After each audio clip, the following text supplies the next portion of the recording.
Si vous souhaitez préserver votre liberté, utilisez Bitcoin.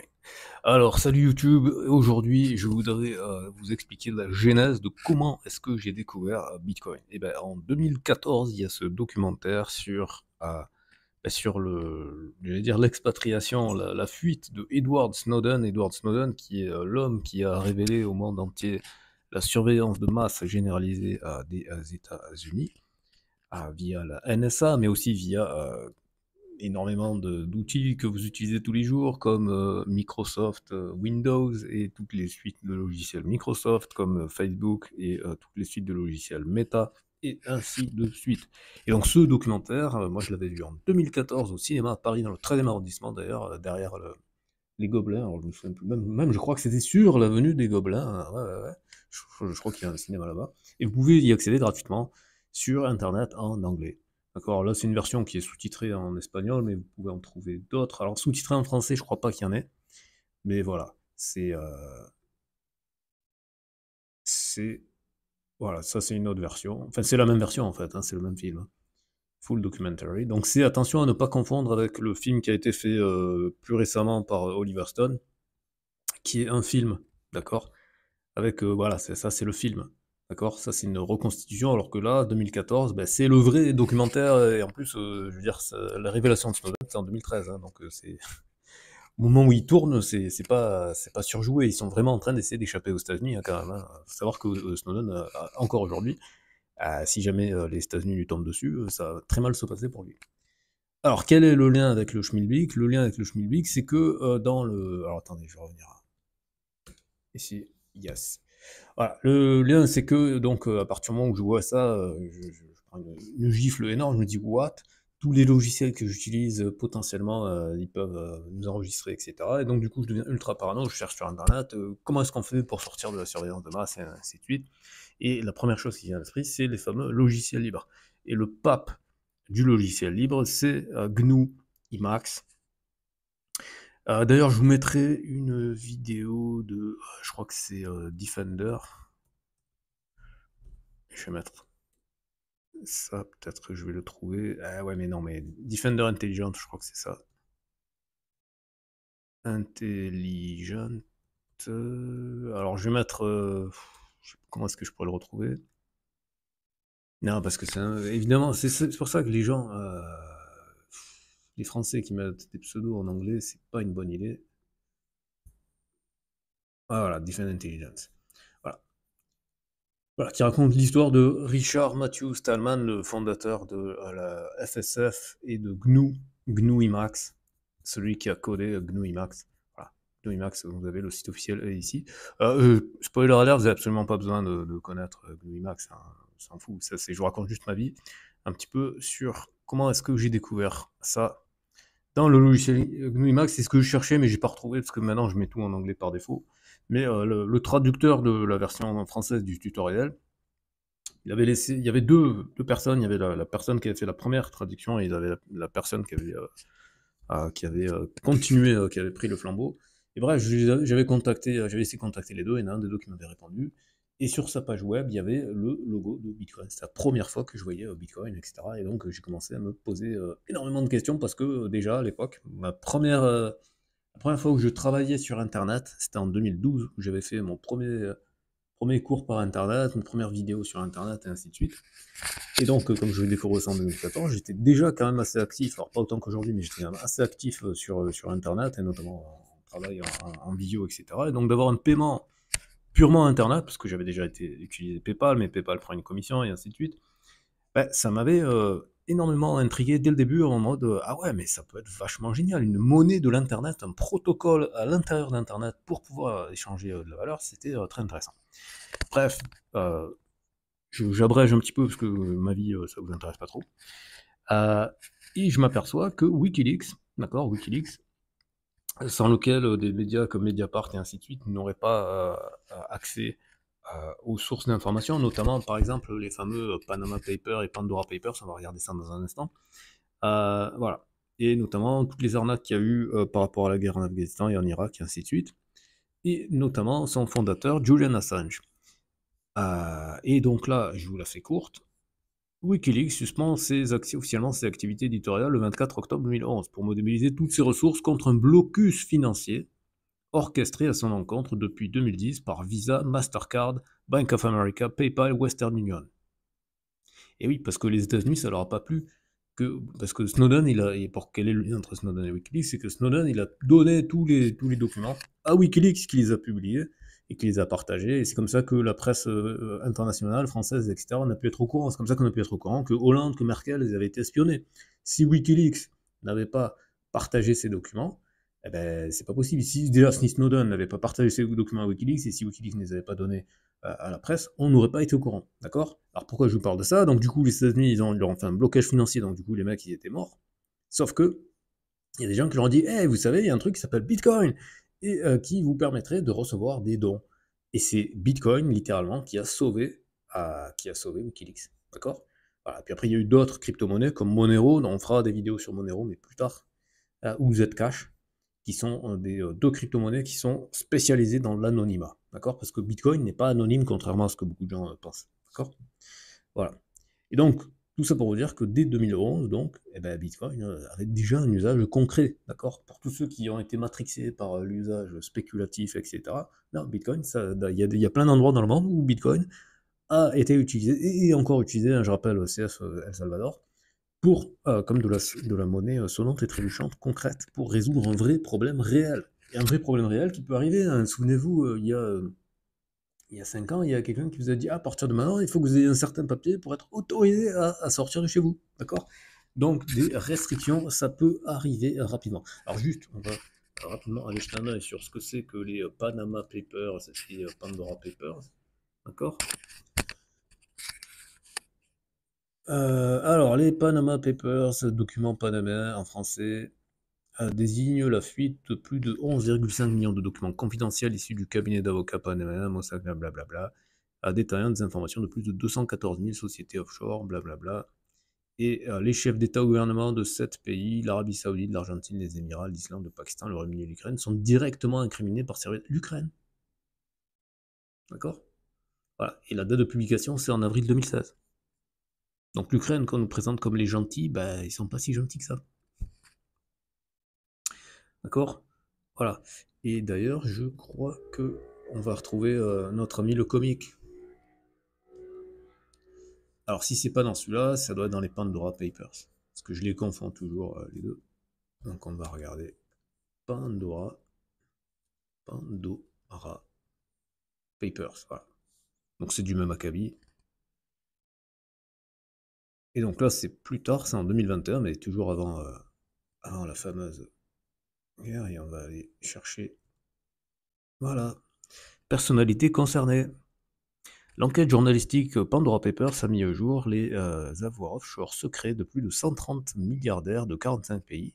Dans les premières révélations du 3 octobre 2021, les dirigeants de premier plan sont cités, tels que Abdallah II, donc je sais pas qui c'est le roi de Jordanie, ah oui, oui, hein, quand la Jordanie, ils prétendent défendre les Palestiniens, bah, tu parles.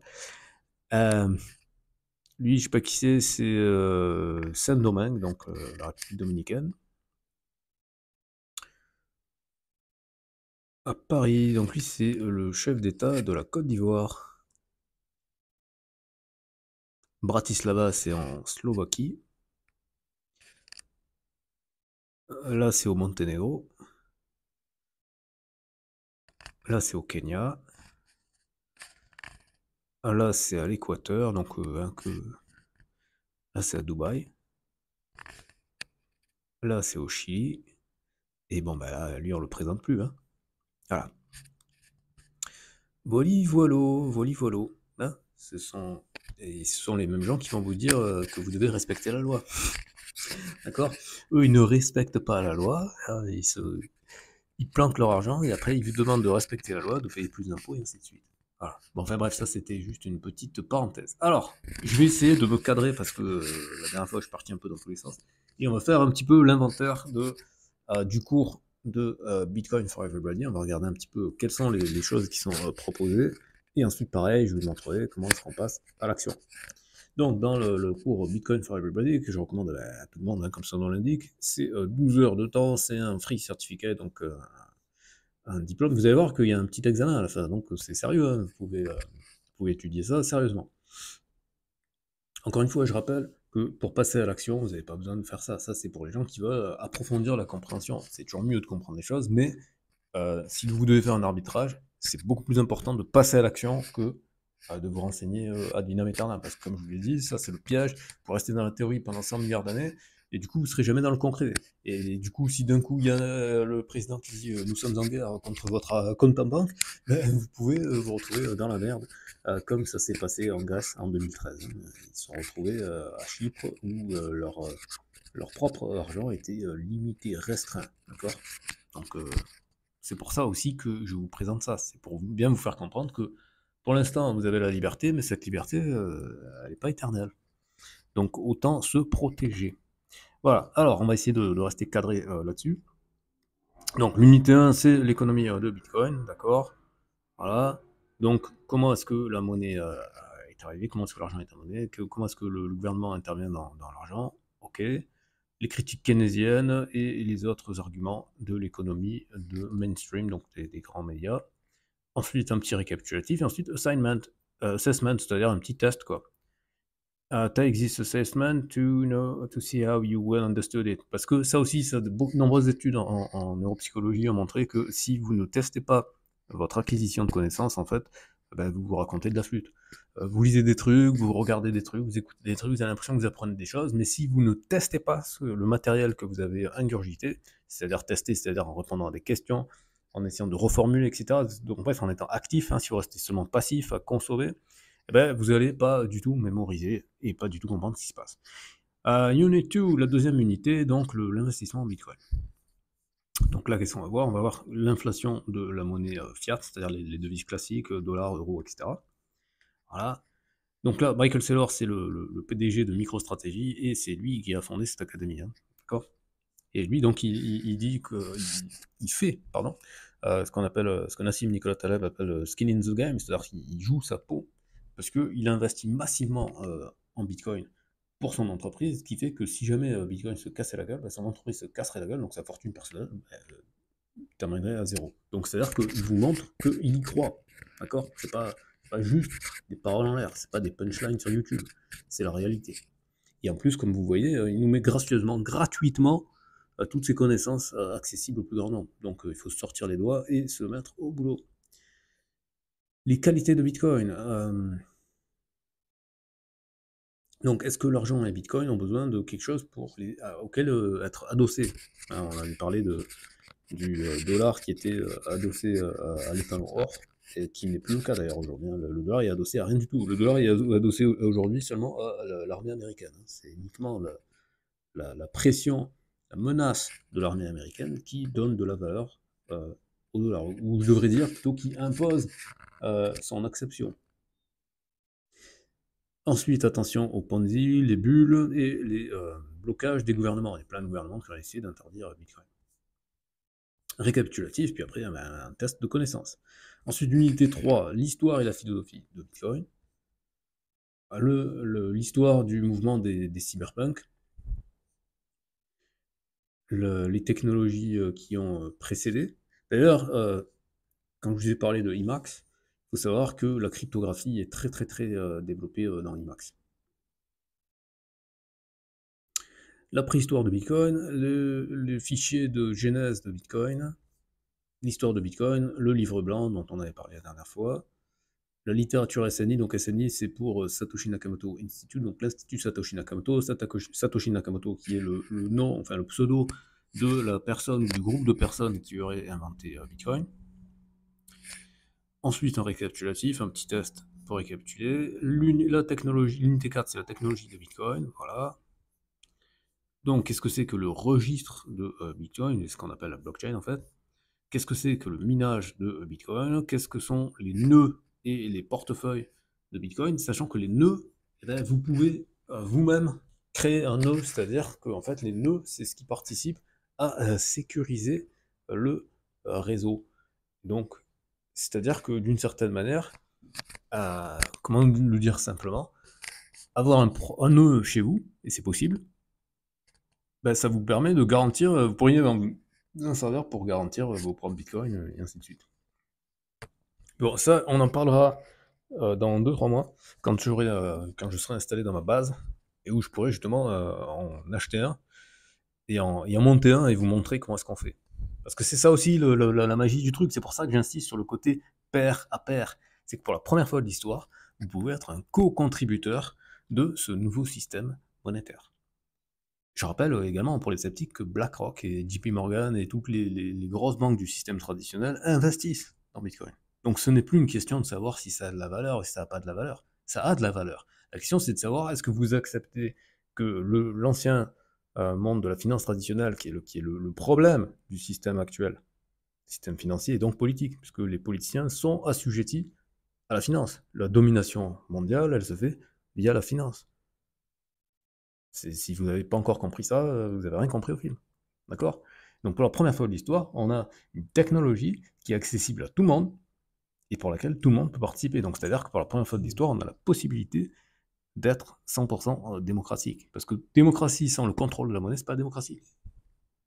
Et je rappelle encore une fois, démocratie, si vous voulez savoir ce que c'est, vous allez lire le livre Contre les élections de David Von Reybrouck, et vous allez voir que c'est pas du tout les choses qu'on vous a racontées. D'ailleurs, David Von Reybrouck, si vous voulez savoir qui c'est, vous pouvez David Van Rey. Alors je sais plus si c'est en un seul mot ou en deux mots, je crois que c'est en deux mots. Ouais, c'est ça. C'est un Belge. Il se trouve qu'il parle aussi français, mais il est néerlandophone, comme son nom l'indique. Donc vous pouvez le voir il y a 8 ans sur France 24, vous pouvez le voir il y a 10 ans sur je sais pas quoi, sur TV5 Monde, et plus récemment, il y a 3 ans. Mais vous pouvez le voir surtout ici, voilà, sur les innovations de la démocratie il y a 12 ans. Parce que son livre, c'était en 2014 qu'il est paru. C'est quelqu'un de très humble, j'ai discuté avec lui, parce que j'avais essayer de traduire le document sur lequel il s'était basé pour pouvoir proposer un nouveau système basé sur le tirage au sort. D'ailleurs, il a fait des rencontres avec Etienne Chouard à l'époque. D'ailleurs, je crois qu'on peut trouver des vidéos avec Etienne Chouard. Ouais, voilà, vous les voyez tous les deux, donc c'était il y a 11 ans. Voilà, voilà. Et David Van Reybrouck, en Belgique, il a participé à des expérimentations de nouveaux systèmes démocratiques et ainsi de suite. Voilà. Voilà. Et Étienne Chouard, lui, il a été un peu formé sur les histoires de monnaie. Mais par contre, voilà, la monnaie, comment ils appellent ça? La monnaie libre, la Dune, etc., c'est un peu foireux. J'avais regardé, j'avais essayé de voir comment ça peut marcher, etc., mais ça repose trop sur du bricolage à l'ancienne. Non, non, les gens, il faut revenir au réel. Bitcoin, ça marche. Il n'y a plus de débat là-dessus. Donc la seule chose maintenant, c'est justement, il faut démocratiser comment ça marche et surtout son usage. D'abord, la première chose la plus importante, c'est pour ça que je dis passer à l'action, c'est qu'il faut qu'il y ait massivement des gens qui passent à l'action, qui l'utilisent pour que ça soit concret. On a vu au Salvador, c'est le cas. Je vous ai dit en Argentine, c'était le cas. Et au Nigeria, ils essayent déjà, parce que le gouvernement nigérien, on n'en parle pas beaucoup, mais le Nigeria est extrêmement avancé en termes de technologie, et son gouvernement veut mettre en place la même chose que ce qu'ils font en Chine, et la même chose qu'ils veulent faire en Europe, les CBDC, c'est les monnaies de banque centrale, c'est-à-dire d'avoir encore plus de contrôle sur la population. Voilà. Et donc du coup, pour pallier à ça, les Nigérians, ils utilisent déjà Bitcoin. D'accord. Voilà.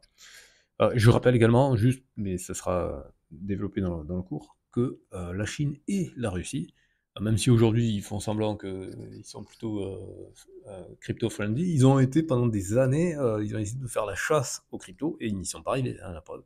C'est-à-dire que les gouvernements le veuillent ou non, il est impossible d'arrêter Bitcoin. Donc c'est pour ça que c'est véritablement la liberté. Voilà, donc bref, les portefeuilles, les nœuds Bitcoin, voilà. Qu'est-ce que c'est les nœuds? Qui contrôle Bitcoin? Eh ben, spoiler alert, personne spécialement. Même s'il y a quand même un groupe. Enfin, si vous voulez, c'est ça qui est important, c'est que dans la démocratie américaine, qui est d'une certaine manière plus démocratique que la démocratie française en termes de, disons, ce qu'ils appellent les check and balance, c'est-à-dire les poids et les contrepoids, les pouvoirs et les contre-pouvoirs en fait. C'est-à-dire, par exemple, vous avez la procédure de impeachment aux États-Unis, c'est-à-dire que vous pouvez destituer le président. En France, techniquement, il existe une loi pour permettre de faire ça, mais c'est extrêmement compliqué, alors qu'aux États-Unis, c'est beaucoup plus facile. D'ailleurs, Trump avait été menacé à plusieurs reprises de cette fameuse procédure d'impeachment. Ou pensez à Obama, quand Benjamin Netanyahu était venu au Congrès américain pour convaincre le Congrès d'agir contre la politique d'Obama. D'accord? Ça, en France, ça n'existerait pas. Parce qu'en France, vous avez c'est même le contraire qui s'est passé. Macron a perdu les élections législatives et néanmoins, il a quand même choisi de prendre le gouvernement qui l'arrange, alors qu'il avait perdu de façon électorale. Vous voyez? Alors pourquoi est-ce que je vous dis ça? Je vous dis ça parce que donc dans le système Bitcoin, il y a plusieurs acteurs qui ont du pouvoir. Il y a évidemment ceux qui gèrent le code source, donc c'est Bitcoin Core. D'accord? C'est des programmeurs, parce qu'à la fin de la journée, ce sont des programmes informatiques, hein, donc il y a bien des humains qui créent le code, qui mettent à jour le code, et ainsi de suite, pour que ça marche. D'accord? Après, vous avez naturellement les infrastructures, mais les infrastructures, c'est les mêmes que pour Internet, en fait, si vous voulez. Donc, c'est l'électricité, c'est les serveurs, et ainsi de suite. Donc ça, c'est valable pour Internet de façon générale. Donc c'est pas spécifique à Bitcoin. Mais ça n'empêche que ça fait un contrepoids. Vous avez également donc les mineurs, à ne pas confondre avec les nœuds. Les nœuds, comme je vous ai dit, n'importe qui peut créer un nœud. Mineur, techniquement, officiellement, je vais dire plutôt théoriquement qu'officiellement, ah oui, en théorie, n'importe qui peut acheter une machine de minage. Sauf qu'aujourd'hui, la technique est telle que il y a des fermes de minage, c'est-à-dire qu'il y a des endroits où il y a énormément d'ordinateurs, des machines qui sont dédiées 100% à une seule tâche, à faire du minage de Bitcoin. Donc si vous le faites, vous, dans votre coin, ben, c'est pas du tout rentable, vous allez consommer énormément d'électricité et vous allez rien gagner. Voilà. N'empêche qu'il y a les mineurs qui sont répartis à différents endroits de la planète, hein, de façon totalement personnelle, hein, ce sont des initiatives privées, il n'y a pas le consortium des mineurs, d'accord? Donc ce qui fait que c'est quand même assez décentralisé. Alors après, on va pas se mentir, étant donné que c'est basé essentiellement sur les profits qu'ils peuvent faire par rapport au coût de l'électricité, bah, c'est les zones où il y a des coûts d'électricité qui sont bas. Et en plus, on le sait à peu près que la majorité des mineurs actuellement est plutôt aux États-Unis. Mais ça n'a pas toujours été le cas. À un moment donné, la majorité des mineurs étaient en Chine. Donc ce sont des données qui sont variables et qui vont dépendre également du niveau d'exposition et d'utilisation surtout de cette technologie et du niveau de développement et de démocratisation de l'éducation par rapport à ça. C'est pour ça que c'est extrêmement important. Qu'il y ait le maximum de gens qui sachent comment ça marche, qui l'utilisent et ainsi de suite, pour que justement ça se répartisse de la façon la plus démocratique qui soit. Parce que à la fin de la journée, Bitcoin n'est rien d'autre que le premier système 100% anarchique, c'est-à-dire qu'il n'y a pas de chef, il n'y a pas d'organisation en tête qui soit en usage. Donc c'est la preuve concrète, pas par de la politique, pas par du blablabla, par la monnaie sonnante et trébuchante, que l'anarchie peut fonctionner. Parce que l'anarchie, contrairement à ce que la pensée populaire pense, ça ne veut pas dire le chaos. L'anarchie, ça veut dire simplement qu'il n'y a pas de chef, il n'y a pas de centre. D'une certaine façon, même si depuis ces dernières années, la tendance s'était un petit peu inversée, mais Internet aussi, c'est ça. C'est-à-dire une structure décentralisée, ben, ça veut dire que donc il n'y a pas de chef. Alors, ces dernières années, justement, les GAFAM, ils avaient essayé de recentrer et centraliser l'Internet, ce qui fait qu'il y a pour certaines personnes, Internet, c'est forcément Google, c'est forcément Facebook, etc., etc. Sauf qu'en fait, non, il y a plein d'autres sites Internet, et il vous suffira de voyager un jour en Chine pour vous apercevoir que même il y a plusieurs Internets. Quand vous arrivez en Chine, tout l'Internet américain n'est pas accessible. Ah, tiens, ça devient une autre histoire. D'accord? Voilà, bon, ils sont de nous recentrer, parce que je fais des digressions. Donc ça, c'était pour parler de la gouvernance, qu'il y a donc plusieurs pôles de pouvoir avec des intérêts contradictoires, ce qui permet d'avoir du coup un équilibre. Il n'y a pas un seul groupe qui maîtrise. N'empêche que il reste encore trop peu de gens qui sont suffisamment éduqués sur ces sujets pour pouvoir prendre part à plus de démocratie. D'accord? Voilà. C'est-à-dire que tous les gens qui auraient un argument en disant oui, mais Bitcoin, c'est une minorité de gens, oui, c'est vrai, mais sauf que bah, ça tient qu'à vous de vous éduquer et de rentrer, de faire partie du jeu. Voilà, c'est ça le truc. Il n'y a pas de barrière à l'entrée, il n'y a pas besoin de 500 signatures. Hein, si vous voyez ce que je veux dire. Voilà. Ensuite, Bitcoin et le mouvement de développement à code ouvert. Ben, ça, c'est déjà c'est ça le truc qui est intéressant, c'est que ben, le code est accessible comme ça par tout le monde. Alors évidemment, ça requiert des compétences techniques, hein, ça je l'ai déjà dit dans des vidéos, la liberté, de toute façon, ça requiert des compétences techniques maintenant. D'accord? Mais voilà, il n'y a rien qui est caché. D'accord? Vous savez exactement ce qui se passe. Ça a été mis à jour la semaine dernière, ça a été mis à jour il y a 3 mois, ça c'était la semaine dernière, ça c'est il y a 11 heures, et vous savez exactement tout ce qui se passe. D'accord? Vous avez la version Python, etc., etc. Vous pouvez télécharger les trucs et les machins et compagnie. Vous avez tout, d'accord? Voilà, alors Bitcoin versus altcoin. Donc les altcoins, c'est les autres crypto-monnaies en dehors de Bitcoin. Voilà. Ensuite, le récapitulatif, un petit test. Ensuite, Bitcoin dans la pratique. Bitcoin dans la pratique, donc ça veut dire quoi? Ça veut dire comment acquérir des Bitcoins, comment utiliser un portefeuille, les bonnes pratiques pour la confidentialité, la sécurité. Le Lightning Network. Le Lightning Network, alors je vais juste rentrer un petit peu dans la technique, si vous voulez, il y a la blockchain Bitcoin principale, qui aujourd'hui, vu le coût de Bitcoin, voilà, on l'a vu, c'est autour des 100 000 $ au moment où je fais cette vidéo. Donc du coup, les frais de transaction, enfin tout a augmenté en termes de frais, donc du coup, c'est pas forcément idéal pour pouvoir faire pour acheter son café et faire ses petites courses, etc. Donc pour ces petites transactions, qu'est-ce qui a été mis en place? Il a été mis en place un deuxième réseau, une surcouche, qu'on appelle le Lightning Network. Enfin, c'est l'un des systèmes, c'est pas le seul système, c'est celui qui est le plus développé, le plus répandu, ainsi de suite. Eh bien, ce Lightning Network, qui veut dire donc le réseau à la vitesse de l'éclair, il vous permet de faire des microtransactions, c'est-à-dire de faire la même chose que vous feriez avec paiement sans contact et ainsi de suite. Voilà. Parce que c'est une chaîne parallèle à la fameuse blockchain, et c'est une fois qu'il y a eu un certain nombre de transactions qui ont été faites, ça revient sur la blockchain. Si vous voulez, c'est une sorte de bretelle d'autoroute. Voilà. Voli-volo, et là, attention, les points où il faut faire gaffe et les arnaques. Voilà, donc acquérir des bitcoins, utiliser un crypto portefeuille, la confidentialité, la sécurité, le réseau est clair, et je sais plus comment on pourrait traduire pitfall, mais voilà quoi, les erreurs classiques et les arnaques. Attention, parce qu'effectivement, il y a beaucoup d'arnaques. Ben oui, à partir du moment où vous parlez d'argent, forcément, il y a tous les rapaces qui arrivent pour essayer d'en soutirer. Ok? Voilà. Et après, vous avez le certificat de l'examen final. Donc vous voyez que c'est complet. Donc ça, c'est 12 heures.